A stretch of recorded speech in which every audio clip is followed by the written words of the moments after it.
Okay. Hello, everyone. Thank you for joining us.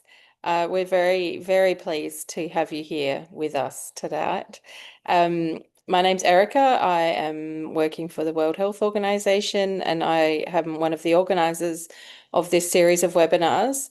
Tonight, we are incredibly pleased and lucky to have two speech and language therapists with us to talk about something that we often have trouble as occupational therapists, physiotherapists, and other rehab professionals to manage communication and swallowing issues in emergencies and in particular in conflicts.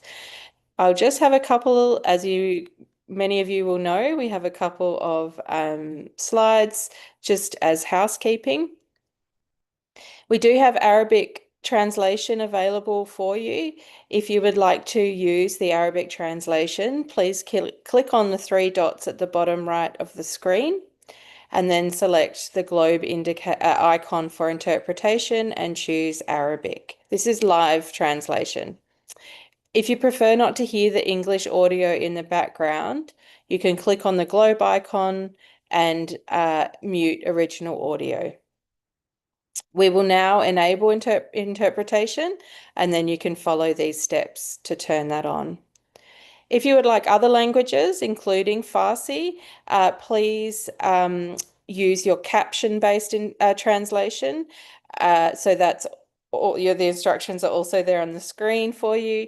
And this is an AI tool, so please, we cannot take any responsibility for the quality of that translation, unfortunately. Thank you. Just quickly, each webinar will run for about an hour of a presentation, and then we have 30 minutes for discussion. We don't allow audio questions from participants, but if you do have questions, we would really love you to submit them using the Q&A function, which you'll find at the bottom of your screen, often by clicking on More. For general comments or greetings or feedback to the organisers, you're welcome to use the chat function, but we won't be keeping up with questions that are put in the chat function, so it's really important that you use Q&A function. The webinar is being recorded, and a recording will be made available on the World Physiotherapy website shortly after this session. If you experience any technical issues during the webinar, please try to refresh your browser and rejoin the session. If you continue to have problems with the Zoom session, you can also watch this on YouTube Live, and the link is here in the chat. Maybe take a photo so you have it available if you need it. And finally, we ask that all participants engage respectfully and professionally, both in the chat and the Q&A. We really want this to be a positive and inclusive environment for everyone. These webinars are focused on sharing knowledge. They're not to be used for political, religious, or military opinions, and we thank you for respecting that. Now, without further from me, I'd like to introduce our two presenters. Firstly, we have Mershan, who is a audiologist and speech and language therapist working at Massey University in Auckland, New Zealand, and he originally trained in South Africa. And next we have Helen. Helen is a speech and language therapist working at CBM Global in the Inclusion Advisory Group. So thank you very much, and over to our two presenters. Thank you. Assalamu alaikum. So today we will talk about something that affects many people you encounter in emergency settings: communication difficulties and swallowing problems. And this presentation is designed for rehabilitation providers who may not have specialist training in speech and language therapy, but who will encounter patients with these needs. Helen? Oops, sorry. Next slide, sorry. Thanks, Mershan. Okay, can we go to the next one, please? Thanks. So as Mershan just mentioned, we're going to be covering two areas today in one presentation, both communication and swallowing. And to do that, Mershan and I are going to split that up. So one of us will cover communication and the other will cover swallowing today. Um, so when we're talking about both communication and swallowing, and we're talking about conflict settings, both of those things are two very, very common occurrences when people have suffered trauma, particularly head and neck trauma. But they're often really overlooked in the initial emergency response. They're not visible often, and there's a lot of other things going on that take priority.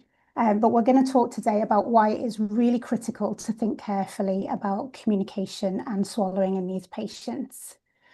So when we're thinking about communication, we're looking at people who have communication difficulties following, for example, traumatic brain injury. They could have significant burns. They could have something like a spinal cord injury. These things that can be quite common for you to see in these settings. And these patients may not be able to communicate even basic things after they suffered those kinds of traumas. So things like reporting pain, and reporting their symptoms to a medical professional can be really, really difficult. They can't necessarily participate in any decisions about their care or their rehabilitation, which can be, number one, very frustrating, and two, very frightening for somebody to not really understand why things are happening to them or being able to communicate what they feel about those things.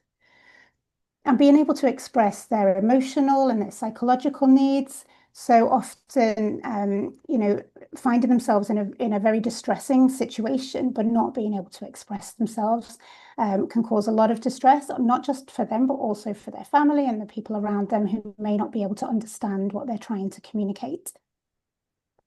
And also giving informed consent for anything that they need to have as part of their care. If you're not sure about their level of understanding or that they're giving accurate responses when you're talking to them, then you can't be sure that they're giving true informed consent for their medical care, which obviously gives rise to clinical risks, but also lots of ethical risks as well. I'll pass on to Mershan to cover swallowing. One of the things that surprises people when I tell them what I do as a speech therapist is that I work with swallowing. And most people look at me with a very quizzical look, thinking, well, what's that got to do with speech? Very different functions, but it is something that we would work with. And it's mainly because dysphagia or swallowing disability is one of the most dangerous complications following many types of trauma. As you can see in the slide, there's a variety of different reasons for why we would be involved. So topmost would be the fact that we have to assess to see how someone is eating and drinking, specifically for recovery. And that, as you know, if you're working in emergencies, is critical to their survival. We're also particularly interested in looking at preventing aspiration-related pneumonia. So in other words, if things go down the wrong way, and instead of going into their food, to their esophagus, it may go into their airways. And so this is something that we'd be keen on monitoring and looking at preventing. Airway safety and protection is critical to all of what underlies why we work with people who have swallowing disabilities or swallowing difficulties. Aspiration pneumonia is a huge cause of death in the acute phase following brain injuries and spinal cord injuries. So something definitely to be looking out for. And what I'm hoping to emphasize and the key message that I'd like to leave you with this slide is that these are not nice to have considerations. They're not things that we must perhaps look at. They are fundamental to patient safety and recovery. Helen? Thank you. Could we get the next slide, please? Thanks.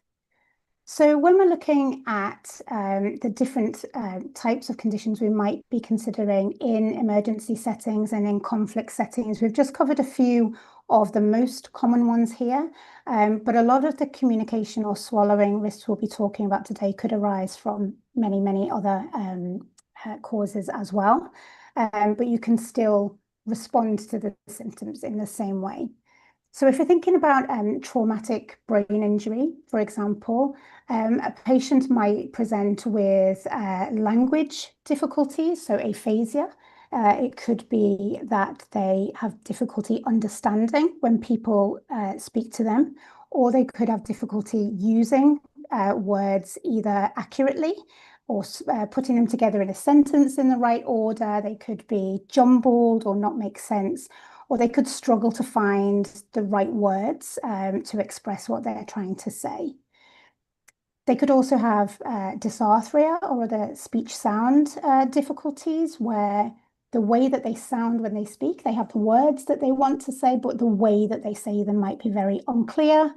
It could be slurred, or it could be slow or very difficult to understand. And they might also have cognitive communication disorders that affect things like their attention, their memory, their executive function. So it could be that they can pay attention to small chunks of information,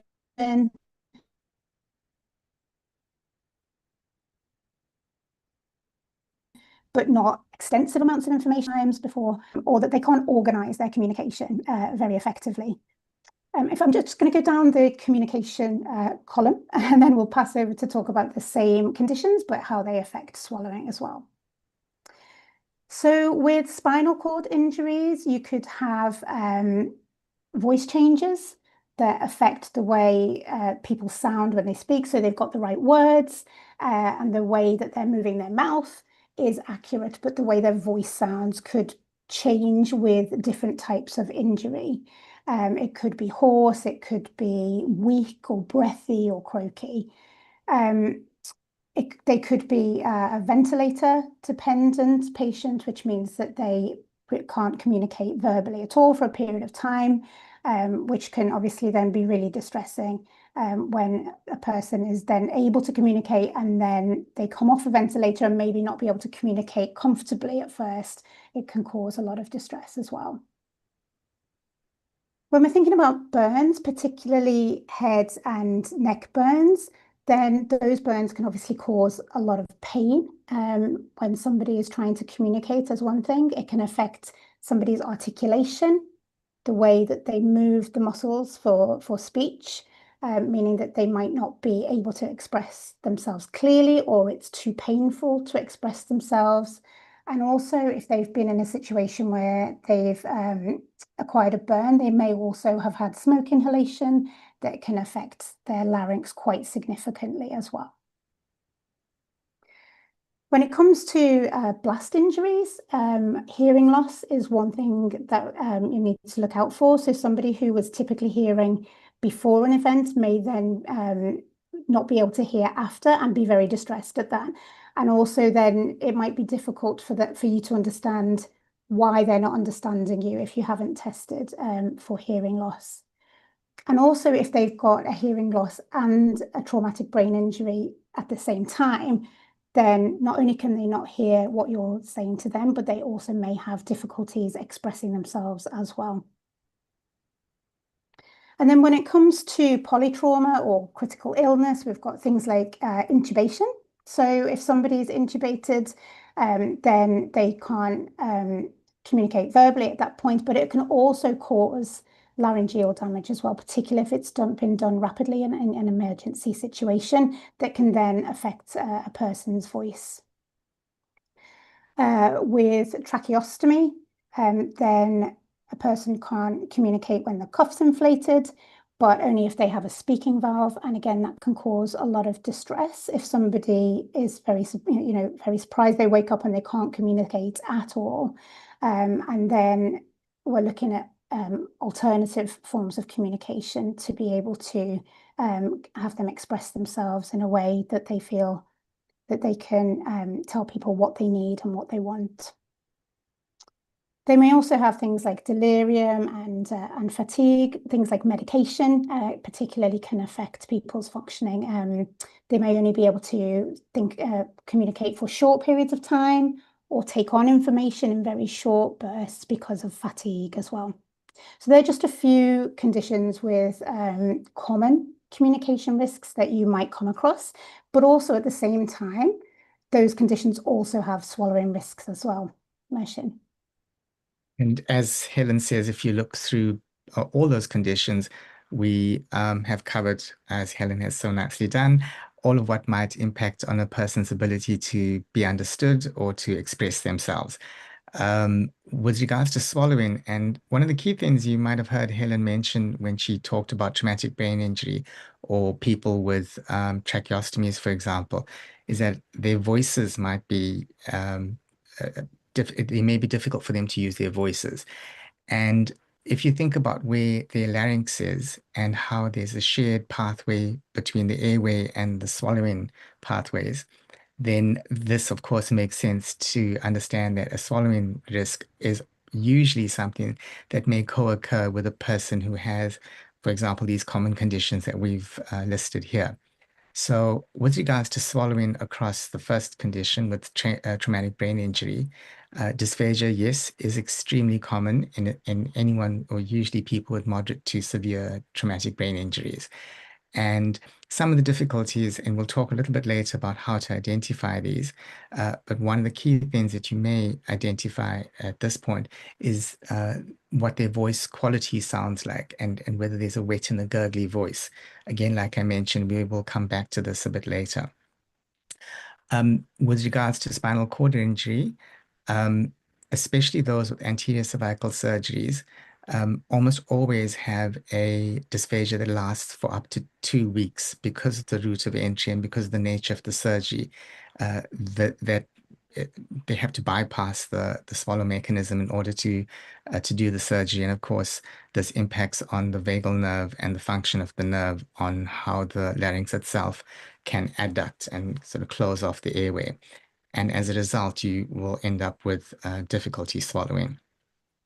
With burns, as Helen also mentioned, specifically with inhalation burns, so this could be chemical and or smoke inhalations, they will cause damage to the lining of the larynx, to the oral cavity, and a whole range of other parts of the swallowing mechanism across the oral, pharyngeal, and or esophageal pathways, where swelling might occur, and it affects the ability to make not just make voice, but also to protect their airway adequately.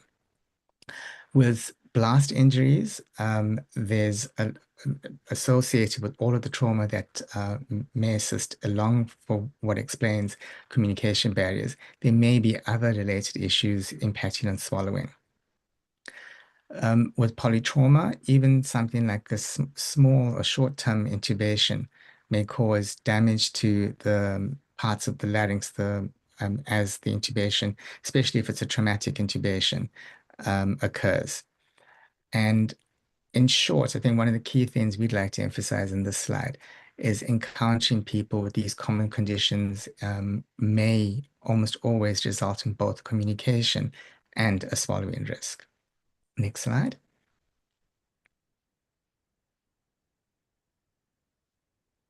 The next slide, please. Thanks. Okay, so back to me for communication. So when we're thinking about trying to understand what a patient is able to understand themselves and the ways in which they're able to communicate clearly and effectively, there are some very simple things that you can do. So we're looking at low resource, very short time to get a really basic understanding of where you can go with a patient from there and what kind of information you can share, for example, with the other medical team or with family and carers around them as well, so that you can give them as much autonomy and independence as possible and reduce distress as soon as you can. So one of the most basic things you can do is a very quick kind of 5-minute simple screen. Starting off with, can they understand you as the most basic first step. Just before we go into that in a little bit more detail, thinking about the blast injury, particularly if they may have a hearing impairment from that or a hearing loss, then that's something we should try to rule out first. So thinking about, can they turn to noise? Do they react to noise? before you do the comprehension screen, because you might come to the conclusion that they can't understand when actually they can't hear. So that's an important one just to rule out first. But if you're confident that they can hear, like a voice level communication, then you can start with something simple, just to see if they understand basic kind of commands like close your eyes, for example, something they can physically manage as well. So, think about if they've got other injuries and things, and what you could ask them to do that would be feasible for them. So you could then build it up a little bit more with complexity. So things like show me your right hand. So there's a little bit more to process. Obviously, only if they're able to do that physically, and start observing what they're able to then do in response to these simple commands. And you can build that up a little bit to two-step commands if you're confident in the first responses, until you get a sense of kind of what they're able to take on. When you do that, it's really important to, first of all, speak really clearly. If you're working with an interpreter, also explaining what you're doing and why it's really critical to translate directly as possible, and to keep things short and simple. And you can also augment what you're saying by using gestures as well, or objects that are around you to help them to understand. After comprehension, after you've made your decision about whether they can understand at a basic level or a slightly more advanced level, you can do a screen for their expression. So can they speak? Can they communicate verbally? And we'll go into that in a little bit more detail in the next slide as well. But asking clear questions that they should know the answer to. Things like, what's your name? Do you know where you are? And then when you're listening to what they say, don't just listen to the words they say, but also the way that they say it. So, you're listening for voice quality there. Again, it can be a sign of dysphagia if you hear like this wet and gurgly voice that Mershan mentioned. Are they speaking clearly? Are we looking out for the dysarthria we mentioned in the previous slide? Are they able to find the words quickly? Are they able to access them when they need them? Or are they kind of grappling, trying to find the right words? And are they fluent? So that's, are they able to speak clearly and smoothly, or are they blocking when they try to get the sounds out, or are they repeating sounds? Are they repeating words as well? So that can give you an idea of whether they're having some difficulties with language, so the words that they're using, whether they're having difficulties with speech in the way and how clear they sound, or with fluency or voice as well. The next thing that's really, really important to ascertain is whether they can say yes or no reliably. And that's really, really critical, particularly for people with very limited communication, for them to be able to participate in choice making and decision making. And we will go into that in a bit more detail on the next slide, but basically asking questions that you know the answer to. So things like, is this your name? And give them the correct name, but also testing the opposite as well. So giving them a wrong name and saying, is this your name? And if they reply yes to both or no to both, then you know that yes or no is not consistent. So testing things against the correct answer and also the wrong answer, just to compare those answers. And if they can't speak at all after those steps 2 and 3, can they use different methods of communication? So can they do a yes/no response by nodding or shaking their head? Could they use gestures, or could they point to a piece of paper with some sort of form of yes/no on them in their own language? Are they able to write any responses? So thinking about what you have around you that's immediately accessible and that the patient's able to do physically as well. What's really important then is to document what you find, because if you do that assessment, but then in the next hour another professional comes in, and then it's really traumatic for the patient to have to go over these things time and time again.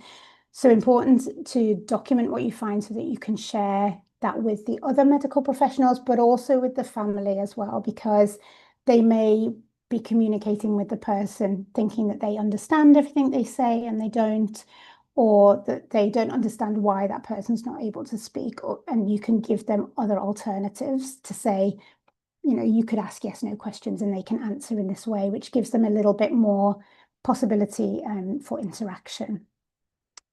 Could we get the next slide, please? Great, thank you. So on that, establishing the clear yes or no, and knowing whether their response is consistent or not, it's really, really important, because when you've got a yes or no, you're more likely to be able to assess things that are really clinically relevant. So things like assessing their pain accurately. They might, particularly if they've had a traumatic brain injury, the way they express their emotions might be affected, and they express things very differently to how they would typically do that. So being able to definitively say yes or no to assess their pain is important. Also to think about their preferences and their care needs. So being able to make a choice is a really, really powerful and dignified thing to be able to do. So being able to make even the most basic, simple choice can be really important for a person's recovery and psychological status, and also to have some control over their lives as well. Obviously, from an ethical perspective, getting informed consent as well. If you're confident that they are understanding spoken language and you're talking to them about particular procedures, knowing that they have a consistent yes or no response gives you a better understanding of whether their consent is reliable or not, which if they don't have a reliable yes or no, then you're looking at alternative decision-making process through a next of kin, for example. And then identifying new symptoms or deterioration as well. As you know, a lot of things that people experience, they're not necessarily something we can see.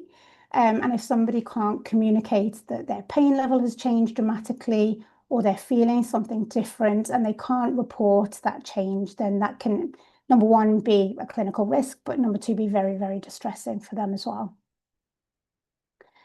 So we did just touch on some of the simple questions you can use there, but things like, is your name X, yes or no, and giving them the right name, and then the wrong name, just to see if they answer correctly for those things. But that's not quite, it's a good idea to do more than just the one type of question, just to make sure they're understanding different types of information as well. So are you in the hospital? Are you at home? Yes or no? Things like, do you know what year it is? Is it 2026? Is it 1990? Yes or no? And just see across multiple questions whether you get those consistent responses. So if they're saying yes to correct and incorrect answers, questions, then you know that their response is not reliable. So you wouldn't then go down the route of relying on the patient's response for clinical decision making, for example.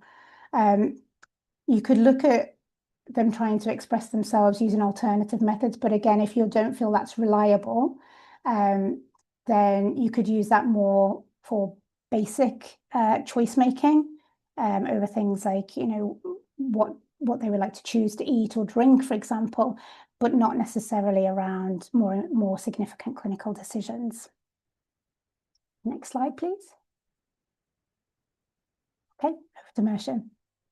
Okay, thank you. And so this, for me, is one of the most important slides because aspiration pneumonia is the key thing we're wanting to screen for when we're looking at people who may be at risk of a swallowing disorder. And it's important because it is a leading cause of preventable death following brain injury and spinal cord injury. So what do you do? How do you actually identify people who've got a swallowing disability or swallowing disorder?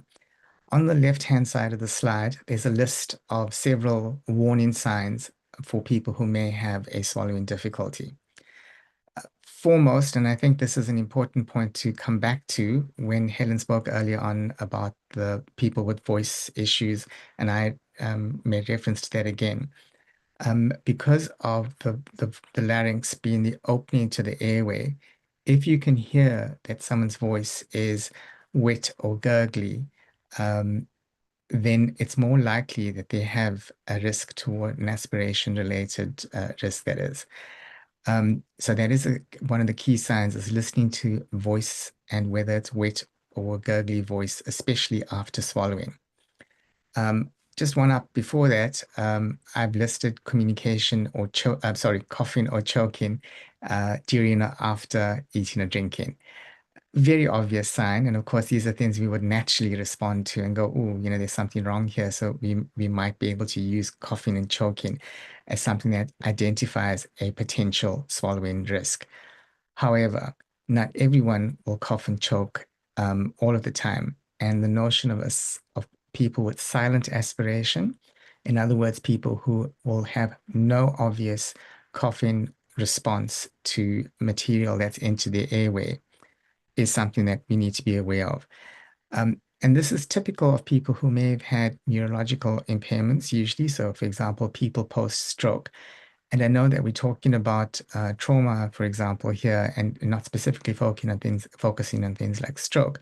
However, people come into an emergency with histories of having other difficulties, including stroke. And so one of the things to be aware of is when we're listening out for coughing and choking, it is not the only sign that will identify a person who's at risk, especially if they are not able to cough and choke to cough adequately. The third sign on this list, with food or liquid coming out of their noses, refers to nasal regurgitation. And this typically tells us a little bit about what's happening with their soft palate and how well that muscle is working to close off the nose from the oral cavity. Nasal or velopharyngeal competence is what we would refer to that as usually. And if that is not working adequately, then you may have foods, liquids, especially coming through their nose. So that might be another sign to look out for. Drooling or inability to manage saliva is another obvious sign to see, especially if people are not eating. So in between meals, or if they are nil by mouth, then this is an obvious sign to look out for and identify as a potential problem to do with the way they are managing their oral just their ability to manage things orally. A key thing to note is whether they have either some kind of avoidance or refusal to eat or drink. And this is often something that I know in all of our basic training, we go listen to what the patient is telling you. And this is their way of messaging to you that things are not right. And so they may avoid eating or drinking or just refuse it. There's also, and this is something that, of course, would be notable only over time, but it's unexplained weight loss or dehydration, which links, of course, directly to someone's ability to manage their nutrition and hydration through eating and drinking. And a key factor, which is, of course, as a consequence of having an aspiration risk or an aspiration-related pneumonia, is the fact that they have recurrent chest infections. So if a patient under your care keeps developing a pneumonia, then suspect aspiration. So those are some of the more common signs to look out for. There is a last one on that list, which looks at prolonged meal times. So someone who takes more than approximately 30 minutes to complete a plate of food may be at risk of having difficulties with their eating and drinking. What do you do in terms of managing this? So here's some key strategies at a very basic level to do. And while I'm talking about this, I think the header on the slide is a really important one to take note of. So while in most emergency contexts, you may not have access to a specialist, or you may not have access to a dysphagia practitioner like a speech therapist working with swallowing, the idea is that eating and drinking is everyone's business, and we can actually look at how at least identifying what the basic abilities of a person is with regards to eating and drinking are. And so the bottom line is that screen and once you've screened, then your basic primary care management would include what's listed in the green box on the right-hand side. So what do you do? Your basic default is if you suspect someone is experiencing a dysphagia, then you reset to a nil by mouth status. It's often safer withholding oral intake than providing even alternative nutrition than to allow aspiration. Other key factors, which may be things to consider, would be positioning, posture, and what's listed on the slide. The most common ones would be, if it is all possible, is to get a person upright. And I don't mean perfect 90, 90, 90 here, but at least up to at about 30 degrees with the head and neck not extended or hyper flexed. So looking at how you might be able to manage someone in that position is probably a better position than lying flat. Gravity assists essentially in helping someone to manage the bolus, the foods that they're eating, and lying flat is not a good way to assist that process. Oral hygiene is one of the more common things to look out for, or the lack of oral hygiene, when people who have difficulties eating and drinking are fed even something like water. Because if there's bacteria in the mouth or in the back of the throat, then if they have an aspiration risk, that's washed back into toward the airway, and they end up with an aspiration-related pneumonitis. And so that's often people getting sicker quicker through the bacterial colonies that go and that wash bacteria into their airways. And so aspiration of colonized oral secretions we know will cause a pneumonia. So those are the key things to consider. And in summary, it's looking at considering nil by mouth, managing a person's position and postural status, and then, of course, looking at key input around making sure they've got clean mouths, so that's oral hygiene. Next slide, please.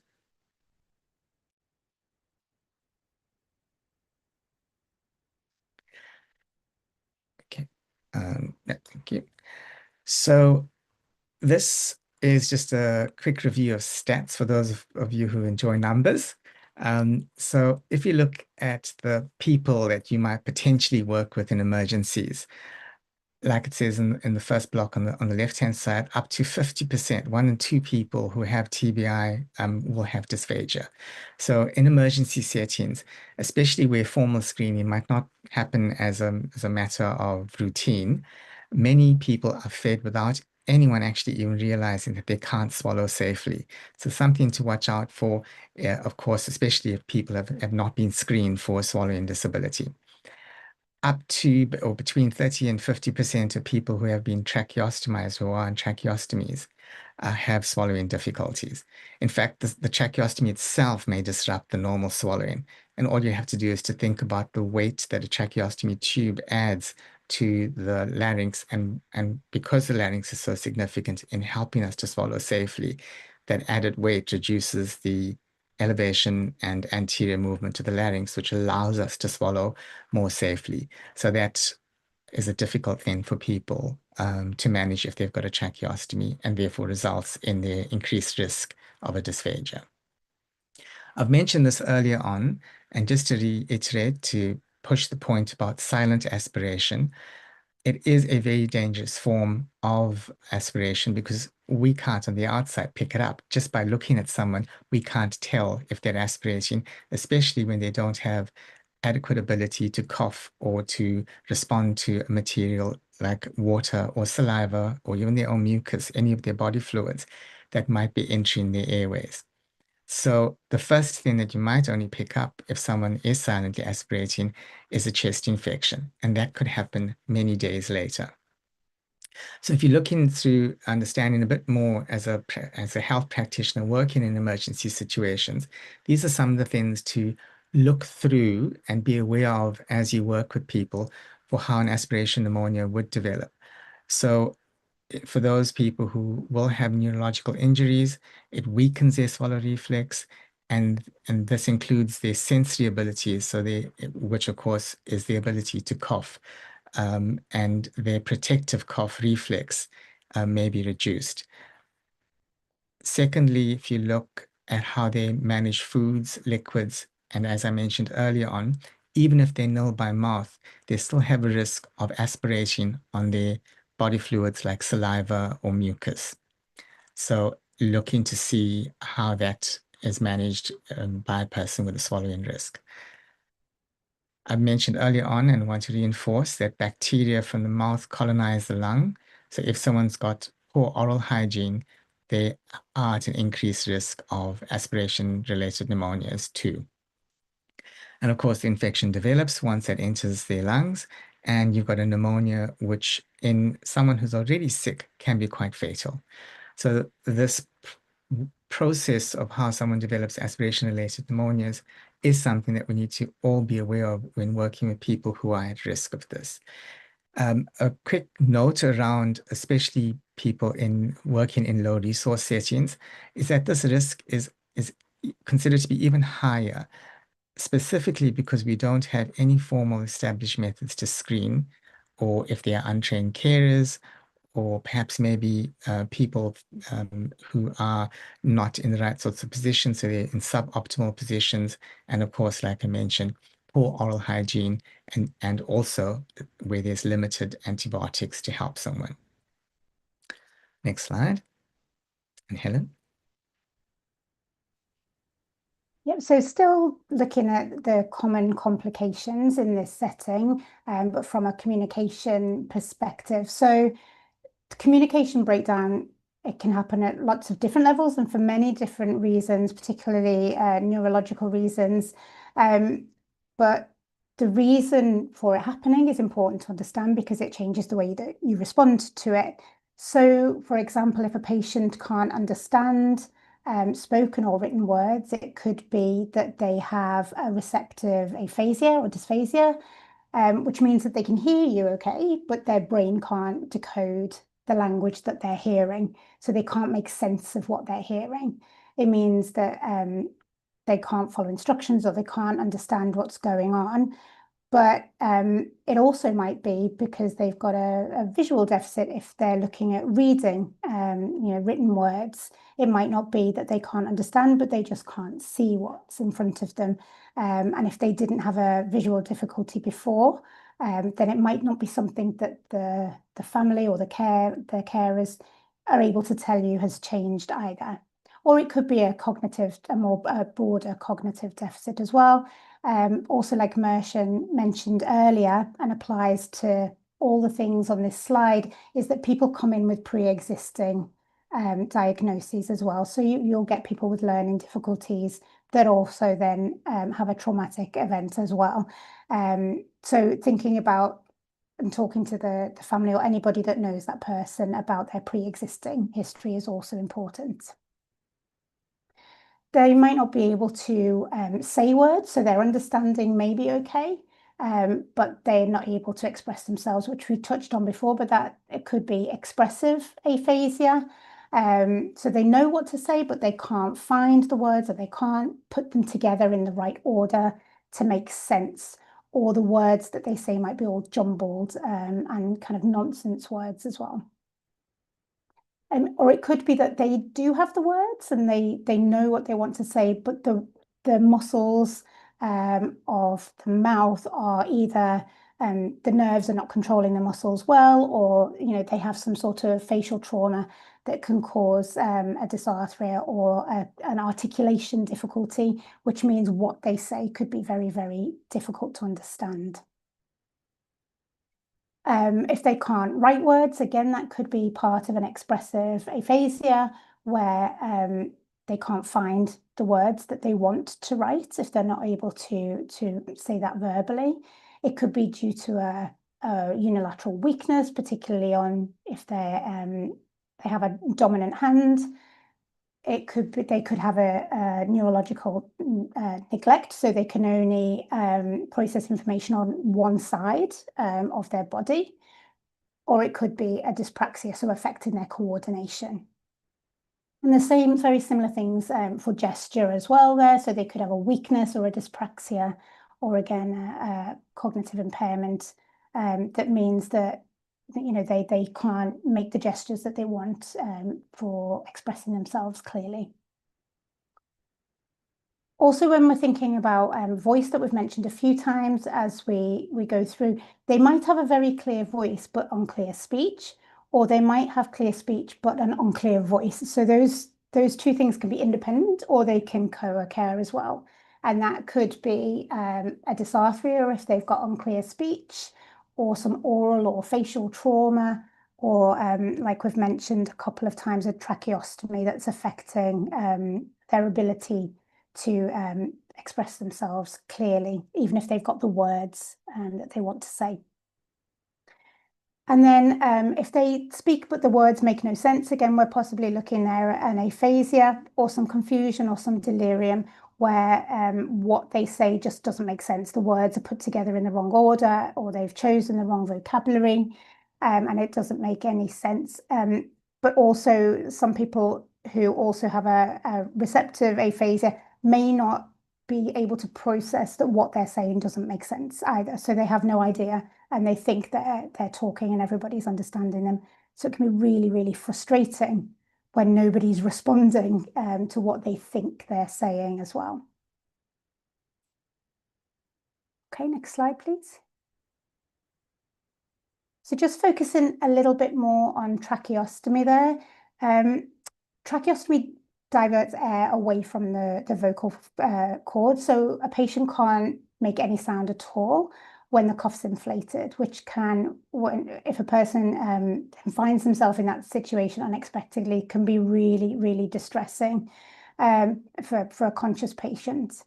There are speaking valves that allow the air to pass through the larynx, but if they're not available, then you're in a situation where that person can't communicate verbally, and we're looking at alternative methods for them, such as gestures or body movements, or writing, or things like pointing or eye pointing.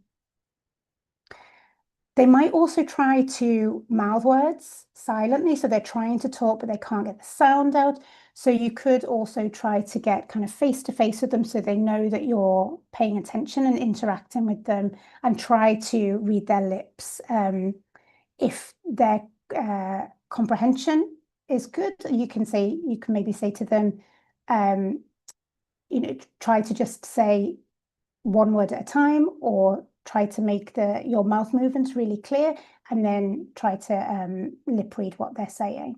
But you can also then verify, or also use a communication board or a pen and paper to say, okay, I think you're saying this, is this correct? If they've got a good yes or no response, then you can kind of work through it in that way as well. Okay, and also they're on ventilator-dependent patients as well, then they're going to need different strategies for communication, because verbal communication is not going to be an easy option. Okay, over to motion for swallowing. Okay. One of the key things to note on the slide here is the fact that a patient with tracheostomy may have a cuff that's inflated.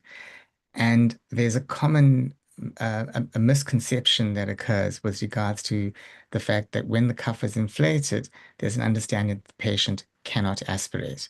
And of course, this is false, because we know that people who are on tracheostomies with inflated cuffs do actually experience aspiration-related pneumonias as well. And largely that's because, as I mentioned earlier on, their saliva and body fluids may bypass the cuff and enter the airway in any event. And so it doesn't eliminate the risk of aspiration-related pneumonias, but it does minimize the risk. The tracheostomy itself disrupts normal swallow mechanics, as I mentioned earlier on, because it creates a situation where the larynx and all of the muscles around that are tighter, so it tethers that particular part of the swallowing mechanism, and as a result, reduces the way the larynx elevates and moves forward, which is the movement that we require in order for an effective, adequate swallow to occur, to allow for people to clear a bolus. So that's a key takeaway message on this slide with regards to tracheostomies. One of the things you might be expected to do is to assess the person's aspiration risk. And while it's not 100% with perfect positives or negatives in terms of looking at the sensitivity and specificity of this, the blue dye test, which is listed in the slide, is something that any clinician can do. And essentially what it means is either adding food dye to food or liquids, and allowing for, if of course the person is eating or drinking, and then suctioning to see if there's any evidence of the blue dye that's entered the airway. That is not what I've described as not your classic blue dye test. The classic blue dye test is just simply putting a couple of drops of blue dye under the person's tongue and observing when suctioning if there's any evidence of the blue dye at the tracheostomy site. Next slide.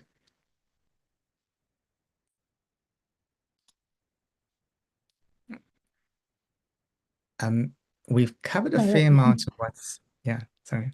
Sorry. Did you want to go? Sorry, Motion. Yeah, I just lost my mouse control to turn my audio back on for a second. Just when we're looking at specific conditions or complications to do with specific conditions, there's a kind of quick checklist here of something that you can bear in mind when you're looking at patients with a traumatic brain injury or a spinal cord injury or burn. So just a few things to keep in mind when you see a patient with these conditions.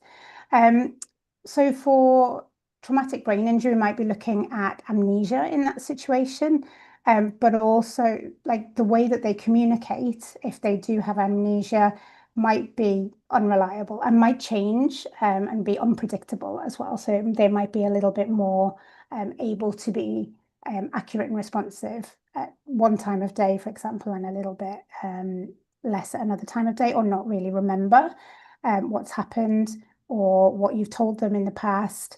So something to look out for with traumatic brain injury.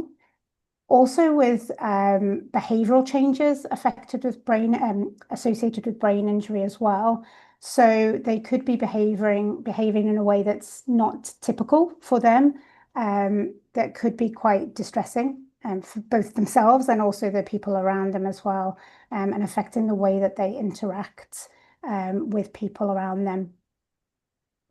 They might also have fatigue, so they might not be able to engage in long communication interactions.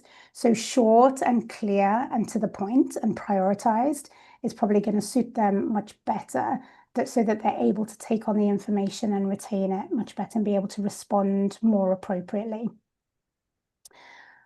Also, just something to look out for with traumatic brain injury is that if there's a sudden deterioration in communication, that could indicate that there's a raised intracranial pressure. So if their communication status changes really rapidly, it might be something that you want to take quite seriously and alert the medical team to investigate rapidly.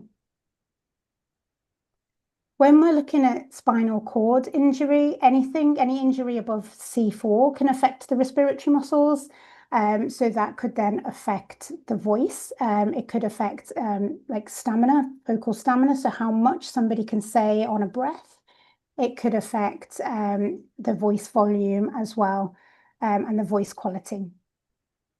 There's also a risk that if a patient can't express themselves very clearly, but they have an injury above T6, then they might be experiencing an autonomic dysreflexia, so an uncontrolled hypertension. But if they're not able to communicate that clearly, then that could be a real clinical risk because they're not able to report the symptoms as well. With burns, there's a lot of change that happens when somebody's got burns. So if you're looking at head and neck burns, the edema that can worsen over the sort of initial period, the 48 to 72 hours, can really have an effect on the way that somebody communicates, but also on their swallowing as well. So somebody who communicates in one way right after an injury might deteriorate for a period after that before it might improve again. but also as the burns are changing, as they're healing, then you also might get some contractures, which might restrict things like jaw opening or the way that people can move the muscles for speech as well. So that can change over time. There's also any surgery that they might have to the area that can affect their communication. So they might be communicating in one particular way, but post-surgery, they might need to then use alternative methods or communicate in a different way. And also with burns as well, a significant thing is the pain that people would be experiencing depending on the severity of the burn. But like Mersham was saying before, the willingness to be able to eat or drink or the willingness to be able to speak related to pain might just be something that they're not able to cope with in the moment. So looking at alternative strategies as well. But just with all of those things, that things can change, the message being that things can change really quickly. Or over time. So these reassessments, like the communication screen on a regular basis, can be really essential. Mersham, do you want to say anything on that around swallowing before we move on? No, I think we're fine. I'm going to come back to some of those points a bit later. Okay. Okay. We've got a few minutes left to cover the next slide, which is looking at rehabilitation challenges. And what I'd like, again, this is stuff, if you are working in a low resource context, will be very known to you. Just some highlights. The most important factor for me is about the language barrier. And at least when working with a person whose language is not the same as yours, to look at alternative resources. So looking at whether the patient can follow commands in their own language by having someone to work with them in the language that they are familiar with or are using. I'm not going to belabor the points that you see on the slide here, because like I said, these are things that are familiar to you, but they do create the context in which that we can consider when working in emergencies. Moving over to the next slide and looking at some of the ways in which we might want to adapt rehabilitation practices. I'm going to ask Helen to review some of the key points that are there, and we'll go from there. Yep.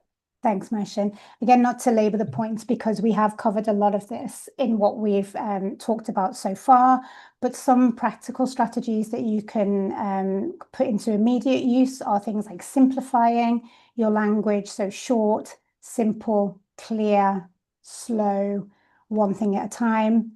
Those yes/no systems that we talked about establishing earlier, and the multiple channels, so gestures, writing, pointing, eye movements, anything that's available to the patient that means that they can get their message across. And also things like simple communication boards where you can draw relevant pictures or write words or use an alphabet board so that people who are able to understand the information on there and make a reliable indication with a finger or an eye pointing, for example, can then also access those alternative forms of communication. Next slide, please. So just an example of that, on this next slide there's a pain scale, for example, where people could point to show their level of pain if they're not able to verbalize that. And next to that, a basic example of a basic needs board with just a small number of priority things like water, food, toilet, medication, family, help. And the key there is to keep it simple and prioritized, because overwhelm of like 50 different messages is going to be more distressing than being able to communicate your priority needs really quickly. So just a message that these don't have to be like professional, like fancy printed items, but if they're just clear and accessible, and if you can pop them in a plastic wallet to keep them clean and dry for use, reuse, then they can be really, really essential communication tools for people. Next slide, please. Over to you, Mersham. On this, thank you. On this slide, I'm going to ask you to focus on positioning, diet modification, the way we feed people, and also looking at oral hygiene as some of the key things that all health practitioners in emergencies can focus on. There's a lot of detail, obviously, that's not on these slides. So there's a text that's referenced on the slide, and when you get a copy of these, please feel free to click on the link to access this free resource that has a lot more detail on how to do these. But for now, the important points to remember with regards to positioning is that it is one of the key factors that helps people stay safe. And it literally is using gravity as a friend and knowing that by manipulating someone's position, their body position, by doing things like chin tucking, so head and neck posture, to do that helps to protect the airway. And also other factors about when positioning is meant to be maintained. It is critical that after a meal, the person is kept upright. With regards to diet modification, I'm going to draw your attention to a useful resource, which is the International Dysphagia Diet Standardization Initiative, IDDSI, and there's a link to it on the slides and also in the resource that you have. And this carries useful information on how to modify foods that people eat or drink. Notably, something like water is the hardest thing for a lot of people who have difficulties with swallowing to actually swallow because it moves so quickly down toward the airway. Generally speaking, things like thick or mashed foods are easier to eat, but again, you'd have to look at how sticky these foods are. In emergency situations, thickening with foods like mashed potatoes, porridge, or even anything that's locally available that allows you to get the right level of thickness is going to be useful. So rather err on the side of a thicker liquid than something that's too thin, like water. Avoid mixed consistencies for foods, for example, like soup with bits of vegetables or meat in it and thin liquids because they're often harder to swallow given that the liquid flies toward the airway first before the actual solids do. With regards to how to feed a person with a dysphagia, one of the critical factors on this slide here is never feed anyone who's drowsy or sedated for obvious reasons. And especially because when you consider that their key protective reflex, the cough, might actually be suppressed in that state. Ensure, insofar as it's possible, that there are minimal distractions during feeding and meal times. And then finally, with regards to oral hygiene, I think I've said this several times, so I'm going to push the last point around it. It really helps us to prevent pneumonias if a person has a clean mouth. So something to focus on when looking after a person with a dysphagia or an aspiration risk. Next slide, please. Helen? Yeah, sorry, just go back one. Yeah, thank you. And just a quick word on mental health and psychosocial support, particularly around communication loss. We've touched on it in a few things we've said before about the frustration or, how frightening it can be to suddenly not be able to communicate, and maybe not understanding why you can't communicate as well. So just some tips there around unless you've established that somebody can't understand what you're saying through the screens that you've done, can treat them as if they're understanding, but keep things clear, keep things simple, but talk to them as an intelligent adult. You don't need to change your tone or the way that you talk to them as if they're more like a child, for example. Treat them like they're the adults that they are. Things like talking over them or talking about them when they're in the room can be really distressing.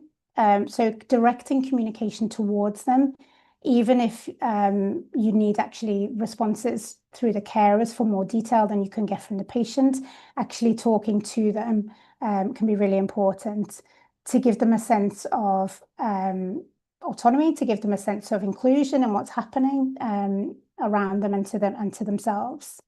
And involving them in decisions about their care, like I said earlier, even if it's at the most basic level, around a choice between two things, for example, can really help people to feel like they're part of what's happening in their lives. So there's a little bit more detail on that slide as well, but just bearing in mind that the mental health impact of communication loss can be really significant, very, very frightening. And anything that you can do for that person to increase their ability to communicate and to increase their chances of understanding what's happening around them can be really, really important. Okay, thank you. Next slide. There are a few key takeaways that we'd like to share with you, 6 specifically. First, communication and swallowing problems affect patients across the range of conditions that we've listed. So blast injuries, spinal cord injuries, and critical illness. So always screen for both communication and swallowing disabilities. Helen? Thank you. Yeah. Establishing that reliable yes, no, I think is a really, really key thing to take away. If you have that, you can start immediately with basic communication and even more significant things. If you're really sure that they have a consistent yes or no, it really opens a lot of doors for you as a clinician, but also for the person themselves as well. And the low resource communication tools that we just touched on then, the things like the hand-drawn resources or, the make by the bedside resources can make a huge difference. They might not seem like very much, but to a person who's just had communication loss and is suffering pain or, other trauma, it can make a real difference to how they're able to express themselves. And we didn't actually say this on the last slide, but communication disability doesn't actually equal intellectual disability. So treating people with dignity, respect, and like I said on the previous slide, that proceeding with the on the assumption that they can understand unless proven otherwise, is a way that that you can continue to give people the dignity that they deserve, even in these traumatic situations. Thanks. And the last message on the slide, which is listed number 3, is left for the last comment, which is remember that aspiration pneumonia kills. And there are 3 simple strategies that you can use to prevent it: upright positioning, nil by mouth when in doubt, and adequate oral hygiene. Next slide.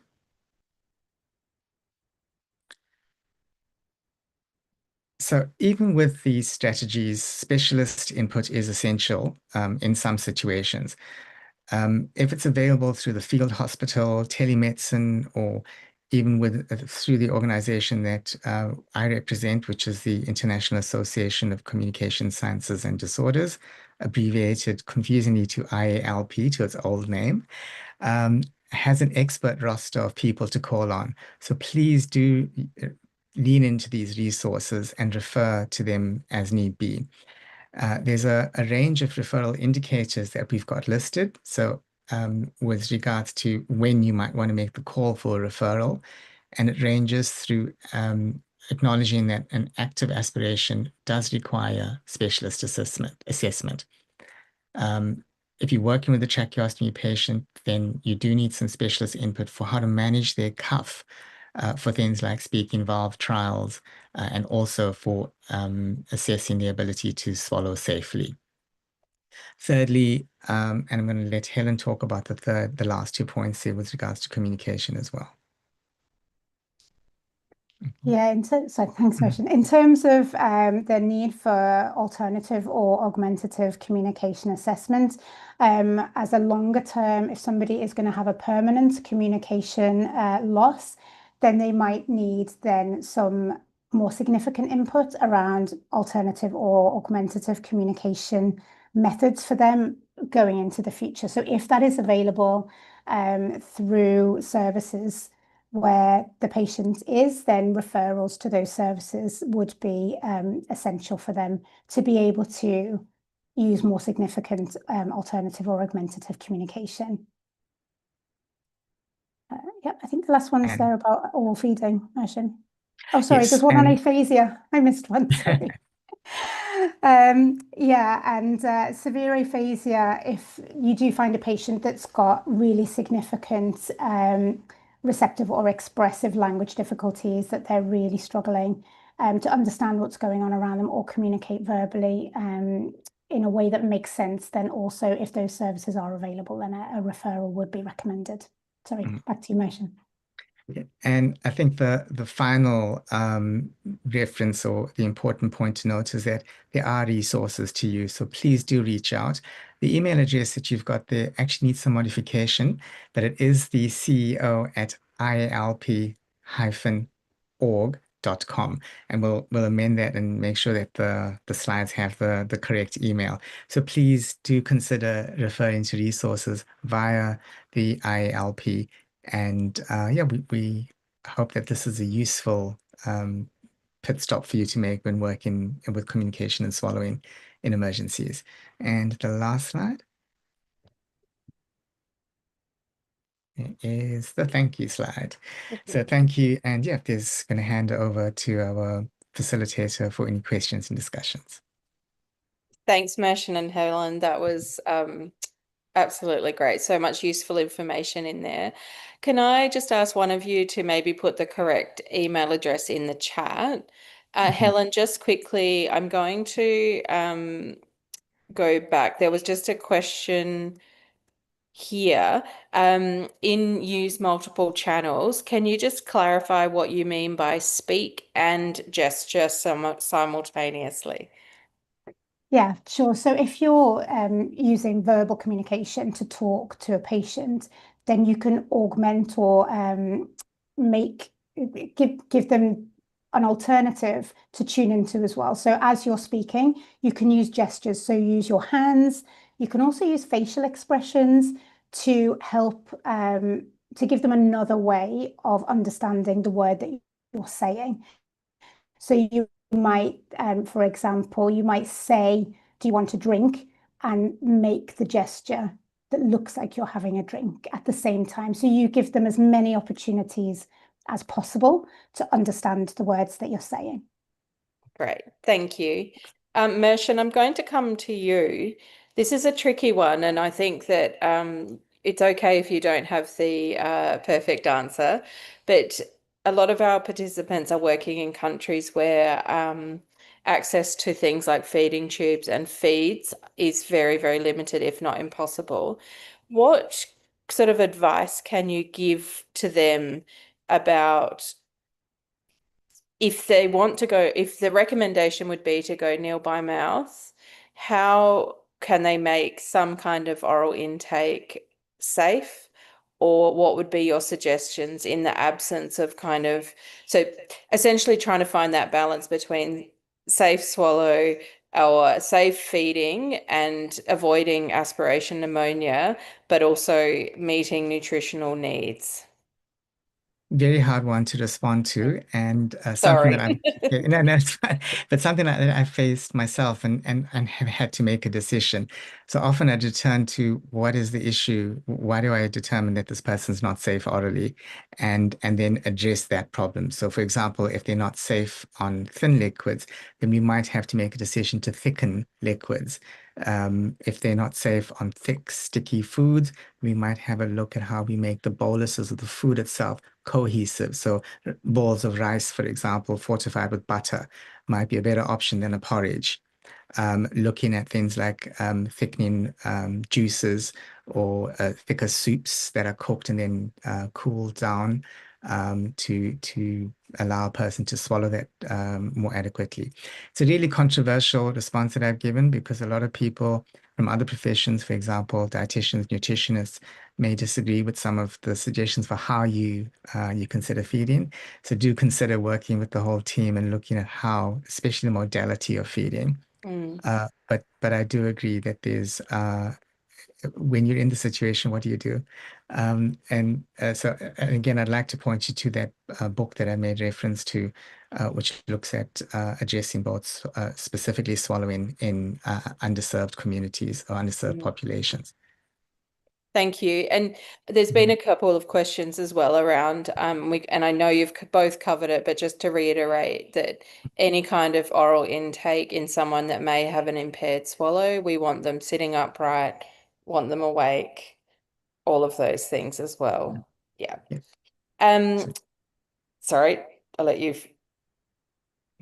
No, good. Okay. Helen, coming to you, and I think this is probably relevant for some of our participants who are working in places where there is, really an extreme level of psychological trauma associated to the setting. So where there is something like mutism could be present, how can rehabilitation professionals identify mutism as opposed to a different communication issue?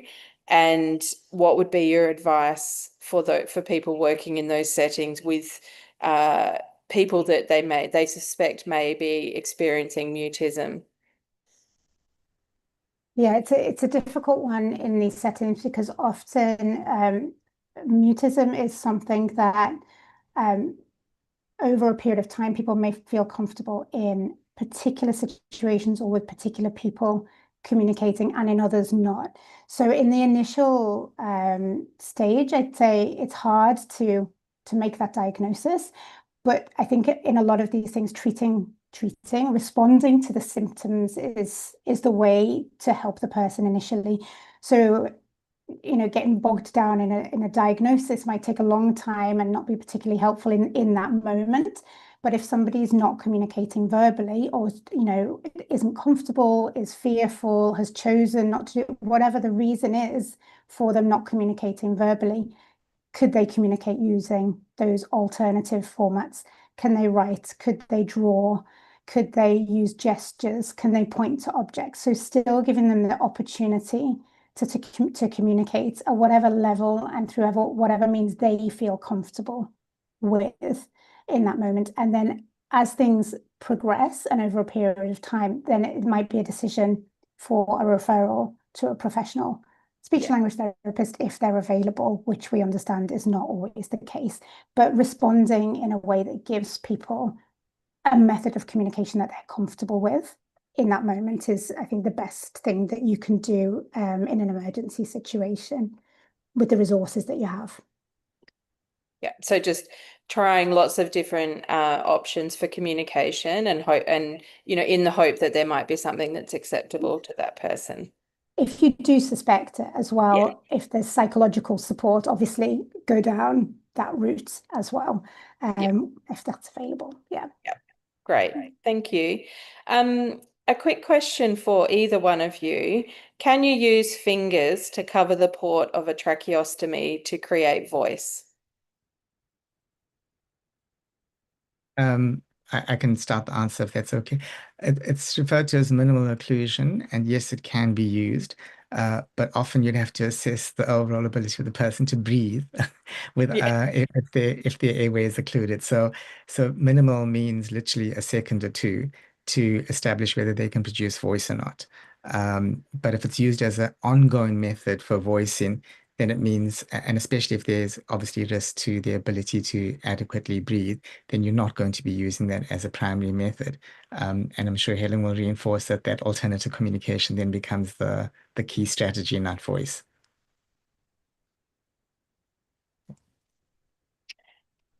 Helen, did you want to add anything to that, or are you happy? No, I think Roshan covered it there. Yeah, Yeah. the same advice as the previous question. Lovely. I think this is a question that, again, I think you've covered well, but I think it's worth repeating. So, some patients tend to aspirate or choke on thin fluids like water, yet they're able to tolerate pureed consistencies. Why does this occur, and what interventions can be implemented to manage it? Just to recap, Mershon, on what you've said today. I think you've covered it well, but it bears repeating. Sure. Essentially, water, like anything, is a thin liquid. And if you think about how water travels down a tube, like a straw, for example, it moves really quickly. But if you put something through like a thick milkshake or juice like mango juice through that same straw, it leaves a residue and it travels slowly. So that's exactly what's happening in your throat if you've got difficulties with your ability to adequately protect your airway in time. So the water goes so quickly that it bumps into the airway before it has a chance to close off the airway. And so that's really why it happens. It's the way the swallow mechanism responds to the movement of the liquid, especially the thin liquid, i.e. water. And so yes, that's why we would advise looking at a thicker liquid in that situation. Yeah, thank you. Um, Coming to you or to either of you, because it's about both, but I think there's a few sort of people asking questions about how do we make sure that dysphagia management in polytrauma patients who also have communication and cognitive impairments can be identified and prioritized. From a few of the questions, I'm getting a sense that some of the professionals online feel like it's hard to have those things prioritized in the face of multiple injuries and severe injuries as we see in conflicts. Um, any tips for identifying those issues and then as well as trying to advocate for them being a priority for these patients? Meishan, do you Helen, want to start on the swallowing, or shall I start on I'm the happy for you to communication? go ahead, and I'll pipe in with the swallowing components. Yeah, I mean, I think just those, the quick yes no screen, for example, as a really basic 2-minute assessment, then can have, I think that the way to advocate for that is the clinical argument. If you can establish a reliable yes no, you can establish a person's pain level, they can make choices about their treatment, that you've got a better method of them expressing how they're feeling. Like, are you feeling hungry? Are you feeling thirsty? Are you feeling in pain? You can get that information out. So from a clinical perspective, it gives um, it gives you better clinical management. So I think the argument for a basic communication screen is that it gives you better clinical outcomes because you can make good decisions with the patient. And it can be literally as quick as 2 minutes for a yes no, if that's all you have. Mm. So yeah, just starting with that, and then obviously the more time you have or the more resources you have, then you can extend that beyond the yes no. But I'd start with that in really, really critical time limited situations. That would quite nicely link to the dysphagia argument as well, Mershan, I think. And maybe if I can just get clarity around the question itself, around the dysphagia, is it about the screening per se? I think it's if clinical signs such as cough are unreliable and there's communication and cognitive impairments, how can you identify dysphagia, ja, and implement a management strategy? There are many quick bedside observation screening tools, one of which is a basic checklist which can be self-administered or clinician-administered, called the EAT 10, and that's freely available.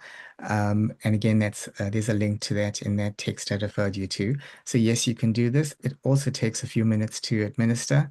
And once you've ascertained the possibility of a swallowing issue, then of course management to look at what to do, what is possible with resources available around then follows. So like Helen, I reinforce strongly some kind of systematic screening, even if it's not, even if it's got poor sensitivity and specificity, which this tool does not, incidentally, it does. So it could be quite a useful tool to use to do a quick screen, which then enables you to think a little bit more about how to manage. Mm. Mhm.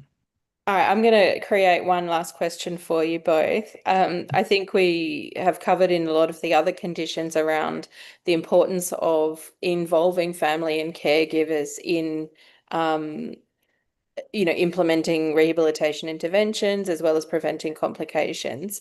Can I ask both of you to just give us a, minute on what your priorities would be from a swallowing and communication perspective and how you can effectively provide education to family and caregivers on those issues for patients with impairments? I can start, Helen. I think the first thing is just literally creating awareness. In 2011, when the World Report on Disability came out, there were absolutely no references to swallowing disabilities in that significant report, which tells you something about the level of awareness with regards to this in the disability population, and people with disabilities. And so one is I would actually ask these questions, engage people in discussions around it, make an awareness possible so that people can see and make the link between someone who's coughing or not, as the case may be, in relation to the eating and drinking. So firstly, absolutely create awareness around it. And there's nothing as powerful as that kind of that is an educational tool. Simply raising awareness, creating understanding. Um, Food is fundamental, it's a basic human right. And when people aren't able to access food and there's difficulty with um, having a meaningful engagement with food like they do with their families or their caregivers, then that comes with a whole range of other psychological and social concerns. So I think that's also something to be aware of. We've talked a Mhm. lot around the mechanical nature of swallowing and what happens for safety in emergency situations, which of course is a prime concern. But there's all the other things that could go wrong. And so looking at people being taken care of for the distress that they might have. So the mental health concerns around not being able to eat or drink is also something that's critical to manage. So I would focus on those two things, raising awareness of the actual impairment and then looking at how to take care of the person in this emergency. Yeah, Yeah. always that. And I'm Mhm. glad you mentioned that, food is a human right, but it's also a really important part of the kind of fabric of family and community, and culture. So thanks, Mershan. Helen, last words from you. Thank you. Yeah, thanks. Similar message really, for the family and for carers, understanding of, what's happened and why communication's been affected can be important, but at a simple level, like, they've hurt their head and it's affected the way that they can make the words that they need to or understand what's being said. But then concentrating on what they can do. So what can you do as a family? You can really help them to communicate by doing this thing and this thing and this thing, keeping it simple so that they can start to see that there is a way and there is a way through. And often if you need some resources like an alphabet board or things like that, families can kind of throw themselves into creating something that's helpful and give themselves a part in that positive experience for the patient as well. So I think basic awareness of what's happening without kind of heavy diagnostics going into it, but so they have an understanding of what's happened, particularly around things like expressive aphasia, where people are using like jargon words or words that don't make sense. That can be really quite, I think, distressing for families. They don't understand what's going on. Um, but then helping them communicate in other ways. I think that's something that families can get behind. And when they start to see some outcomes from that, then they're more likely to take that further and keep doing it with the patient as well. Thank you so much. I think that's a great space to leave it on. Really, I think I'm correct that this is the first time we've had a really specific session on swallowing and communication interventions and assessments for, rehabilitation professionals working in emergencies. And I'm pretty sure it's not going to be the last. So thank you so much, Mershan and Helen. I know that it's probably very late / early in the morning where both of you are. We really appreciate your time and your expertise. And I'm sure that the community of people that have joined us and will watch this presentation and will join me in thanking you. So thank you very much. Everyone participating, we will have our last session of this series on pain in rehabilitation, and that it will be next Monday, the 1st of June. So look out for the advertising for that on the World Physiotherapy page, as well as a lot of the other organizations. And the link has just been put in the chat. and that's the link to register for that session. Have a lovely evening, morning, day, sleep, and wherever you are, and we will see you all again soon. Thank you. Bye-bye. Thank you very much. Bye bye.